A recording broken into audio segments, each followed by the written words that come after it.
اس دن والا واقعہ دانستہ وہ گول کر گئی۔ اس لیے تو کہہ رہی ہوں کہ سڑیل بد مزاج بندے کے ساتھ تمہیں عمر بھر رہنا پڑے گا تو کتنا مزہ آئے گا تمہیں بھی اور ہمیں بھی۔ تمہاری بدتمیزیوں پر روز تمہاری کلاس ہوا کرے گی۔ شوہرانہ حقوق جب عفان بھائی کے پاس آ جائیں گے تو وہ کب تمہاری بونگی حرکتوں کو برداشت کریں گے، کھینچ کے تھپڑ رسید کریں گے۔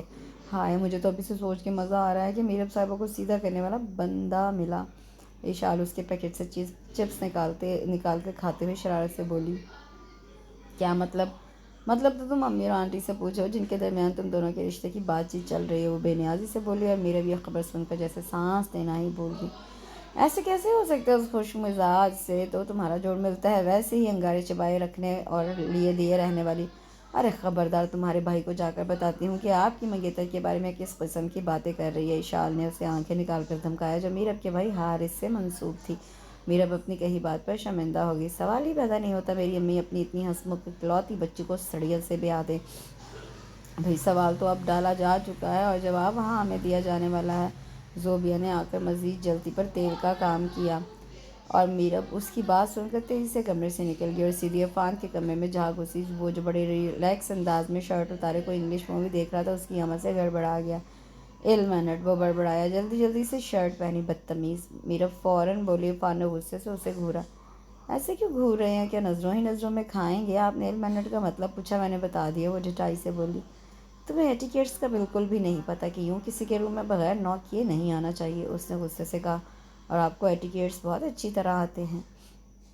میں تو آپ کے کمرے میں بنا دستک دیے آ رہی ہوں اور آپ میری زندگی میں مجھ سے پوچھے بغیر داخل ہونے کی جرات کر رہے ہیں۔ اس نے براہ راست اس کی آنکھوں میں جھانکا۔ کیا مطلب؟ مطلب کچھ پڑھ لکھ کر بھی آئے ہیں یا گوروں کے دیس میں یوں ہی عمر گوادی ہر بات پہ پوچھتے ہیں؟ کیا مطلب؟ اس نے اس کی نقل اتاری اور عرفان کا ضبط جواب دے گیا۔ اس نے اسے ہاتھ سے پکڑا اور باہر کی طرف دھکیلا۔ میری امی جان سے جا کر پوچھا کہ وہ مجھے تمہاری زندگی میں تم سے پوچھے بنا کیوں شامل کریں؟ اگر میرے بس میں ہو تو میں تمہارے سائے سے بھی گریز کروں، اس نے کہتے ہوئے دھڑاک سے دروازہ بند کر دیا۔ باہر کھڑی میرب اپنے انسلٹ پر کھول کر رہ گئی اور وہیں کھڑے کھڑے اس نے یہ فیصلہ کر لیا کہ عفان میاں تمہیں اب ساری عمر میرے ہی سائے میں رہنا پڑے گا۔ وہ جتنا عفان کے رویے کے بارے میں سوچتی دل اتنا ہی اس سے بدلہ لینے کے لیے مضبوط ہو جاتا۔ وہ غصے سے مٹھیاں بھینجتی اسے تہیا کر لیا تھا کہ وہ اس کی زندگی میں شامل ہو کر اپنے انسلٹ کا بدلہ ضرور لے گی۔ اس کی زندگی جیرن کرنے کی اس نے ٹھان لی تھی۔ جبھی تو امی نے جب اس عفان کے رشتے کے متعلق اس کی رائے لی تو اس نے جیسے اپنی مرضی کہہ کر اپنی رضامندی دے دی۔ غزالہ بیگم اس کے اتنی جلدی ہاں کرنے پر مسرور ہو گئیں۔ عفان انہیں بیحد پسند تھا اور وہ انہیں داماد کے روپ میں قبول کرنے کو فوراً تیار تھی، مگر میرب کی مرضی بھی لازمی تھی۔ اس کی ہاں نے ان کو خوشی سے سرشار کر دیا۔ انہوں نے فرط مسرت سے اسے گلے لگا لیا۔ تم نے میرا مان رکھ لیا۔ عفان جیسے داماد خوش نصیبوں کو ملتے ہیں۔ میں ابھی جا کر تمہاری چچی کو خوشخبری سناتی ہوں، وہ تو خوشی سے نہال ہی ہو جائے گی۔ وہ اٹھی۔ امی بات سنیں۔ ہاں کہو، کیا بات ہے؟ وہ مڑی۔ ہاں کہو بیٹا، ہچکچاہٹ کیسی؟ امی آپ نے عفان سے تو پوچھ لیا ہوتا، کیا پتہ وہ اس رشتے پر راضی نہ ہو سکتا ہے میں اسے پسند نہ ہوں۔ ارے نہیں بیٹا، وہ تو دل سے راضی ہے۔ عارفہ نے اس کی مرضی معلوم کر لی اور اس کی ایما پر ہی اس سے تمہارے رشتے کا تقاضا کیا ہے۔ غزالہ بیگم اسے تسلی دے کر سیدھی عارفہ کی طرف سدھاری اور وہ دل ہی دل میں خوش ہوتی ہوئی اس کو ستانے کے منصوبے سوچنے لگی۔